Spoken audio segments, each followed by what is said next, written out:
Hi friends, this is Tracy from the Financial Freedom Diary, and today I am going to be putting in my March budget into EveryDollar using my monthly cash flow plan. So if you see me looking off, that's what I'm looking at is my form, and I had just forgot what I was about to be doing. If you're new to my channel, please subscribe below. I hope y'all are having a wonderful day. I will apologize up front. I am batch recording for this week, and so I am like, my brain is just like, uh. So let's get started on this. So yeah, y'all excuse my goofiness because I think this is video number 5 today. Yeah, never done that before, but I want to make sure I have everything up for you guys and I'm not leaving anything off and putting things off until next week. It's not like it's going to get any better. Unfortunately, it's not going to get any better, but it's okay, right? It's work, I'm employed, and no need to complain there. So, what I just did was made a copy of my February budget to create my March budget. After I do the monthly cash flow plan, I like to go into EveryDollar and set it up so that way I'm ready for when my March transactions start flowing through my checking account. Um, and this also represents everything that does move in and out of my checking. So I need to fix my full-time income because it's actually 53.44.92. I got my charitable contribution coming back out. It's just $25 a month. It goes to United Way, and I pick a charity within there for the funds to go to. And I believe I'll switch back to Habitat for Humanity. I might do that for part of the year and then do You Feel It's Just the other part of the year. I like those two charities. So my cash envelopes, I am budgeting $60 to save from February. And so let me fix this heading here to February so that way it doesn't catch me by surprise when I'm reconciling. I don't do any projections for Google AdSense. If you saw my monthly cash flow plan budget on Sunday, you know that by this point I haven't reached $100 threshold, so I don't even know if I'm even going to make anything. So I'm not going to do anything with that. Now let's scroll down to my savings section. $90 is going to Christmas. Now my son's savings doesn't sit here, and the reason why is because that's not a savings that I actually control or spend from. Both of them actually control their savings, and that's for them to do whatever. And it's not that much. It's $60 a month. What is that, like enough to get them a tank of gas? So the next thing I have is my insurance, and that is so I can do the yearly. I want to get them both on the car insurance. I want to at least get it to every 6 months, and then the rental insurance is already on every year. But I do have to look into that um, liability protection, legal liability protection insurance that I need because I need that when I finish all my renewal paperwork for the apartment that I currently live in. And $75 is going to go to my car maintenance. And I have, you guys are going to be proud of me.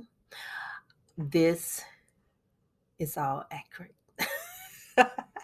It has not been accurate ever, but I have gone through, and it was like a transaction here and a transaction there that was off. It was just ridiculous at how sloppy I was. So MLGW, I'm going to put $300 aside. Hopefully March is a much warmer month. For my cell phone, my portion of the bill is going to be about $75. My son said, just pay $50. It's my plan. But I take on any extra because, like they charge us a little bit extra every year.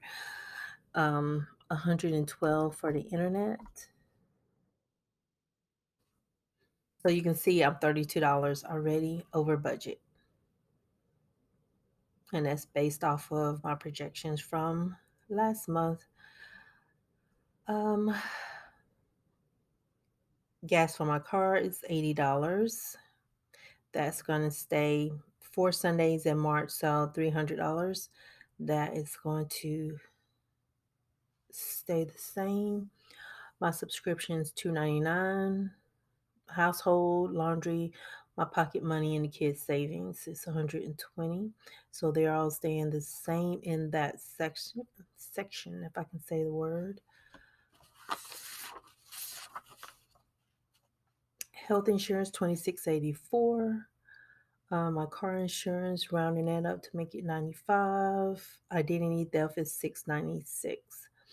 And quarterly taxes, I fill that in once I figure out what I get from Google AdSense. And then I put what I set aside.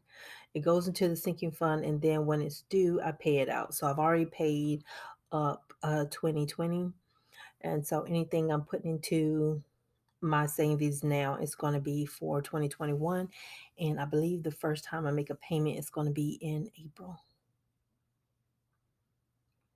And now to adjust the student loans. And when I had all my debt up in here, student loans was just one big grouping. I didn't break everything out or do anything special with it. It just made it a lot easier that way. So this is 2835.18. Yes, woohoo! It's an EveryDollar budget. So if you do try out EveryDollar and you see like it for a future month that you can't edit like your starting balance, that's because like the debts adjusting the balances is actually a feature that is for the current month. And so I always like that. So let's see what portion of my income is scheduled. Got to say scheduled because we never know what happens to go to debt. So for March, I'm scheduling about 52% of my income to go to debt. So yeah, that's going to make me super happy because you guys know I try to do 50%. I try to live off of 50% of my income and let the rest go to debt. My goal is to pay $3,000 a month. It's always been a hidden goal. I never really talked about it. So I'm going to start including that in my videos and in my goals for the month when I do my budget planner setup. So that way I can actively work towards that goal. Other than that, I think I may be shortchanging myself because that's not a goal. It's just kind of hidden, something that I know if I reach it, yay. If I don't reach it, okay, I reached the one that I actually wrote down. But I think it's going to challenge me a little bit more to try to do some things a little bit differently to get to that 3,000 and to try harder. Um, and that's the thing. And plus, I don't feel deprived with what I'm doing. Um, And for people who want to know, like, what about my 401k? What about this? What about that? I did turn my 401k back on. I sat out of my 401k for like 2 years, and that was to help me get started. Was it easy? No. Did I want to? No. Did I do it with the mindset of I would stop playing around? Yeah. Did I stop playing around? Yeah. But there's another side to my retirement. I also have a pension, so that was still growing because I was still employed with the same company. So I still had that. Um, and what else do I have? I can't remember right now. But also, what I put my money in 401k, my stuff was still growing. I was very shocked when I looked at the balance. I'm like, oh, I sat out for 2 years. It could have done better if I had been contributing, but I wouldn't have done I wouldn't have been as aggressive with the debt if I had. So yeah, all it did for me, and this is just my experience. This is not me talking you into doing what I did. It just made me take it seriously.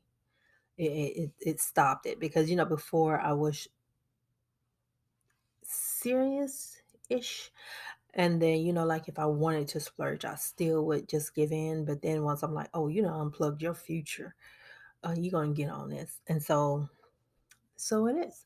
But yeah, I'm getting so close. Why won't I turn off my phone? I'm just frustrated with myself right now. So this is the fifth video. This is one video too many. I thought I turned that stupid thing off. But anyway, I'm not getting up. But anyway, and that's one of the things that like made me take my debt freedom journey seriously. I am a single person, have one income, and so I don't have a lot of buffer to make a lot of mistakes and to live like I'm a two income household. So it was just like, okay, we're going to get serious, we're going to do our thing, we're going to stay consistent, and that's what I've done. And so I'm getting so close to being done. I am so happy, so happy. And then by, what is it, by April, or by the end of April, I should be getting close to the 25% mark as far as the debt is concerned. I'll be getting there by the end of April, I believe. March, I should be getting close to it. And in April, I should hit it. And so I'm going to be super happy. Super happy. Because it's kind of like, it finally feels like I am getting somewhere. You know what I'm saying? Like, I was paying and paying and paying. I was seeing the numbers reduce, but now it feels like, oh my God, this is possible. This is possible. My debt is not two times my income anymore. It's not the same as my yearly income anymore. It's less than half of my gross income now. So it's just like it's starting to sink in. And so it's like, yay, pretty soon all this money that I put today is gonna be in my bank account, and I'll be able to look at it, and it'll be able to look at me. And I'll be like, hello, friend. But yeah, I'm super excited. So I'll stop being goofy, and y'all have a super fantastic day. Let me know how many early birds are there like me. I know last time I asked this question, there was quite a few, and I was very excited about that, because I do this because I do worry a lot, and I stress out a lot about my behavior, and am I going to stay the course? And you would think that after 3 years, I would be confident that I can do it. But no, there's always that little voice that says, you slipped up before. But I don't plan on slipping up again. But yeah, y'all let me know. If you're an early bird like me and you get that monthly budget done, how does it make you feel? I know how it makes me feel. I sleep better. So let me know how it makes you feel. And thank you guys for all of your suggestions, your kind words, all the things that y'all do to help me save money with certain little things, like how to clean my glasses. All the little tips that y'all share with me, it means a lot to me. So thank y'all. And if you haven't had a chance to subscribe to my channel, please do so. And I will talk to you guys on, I don't know what day this video is going to go up.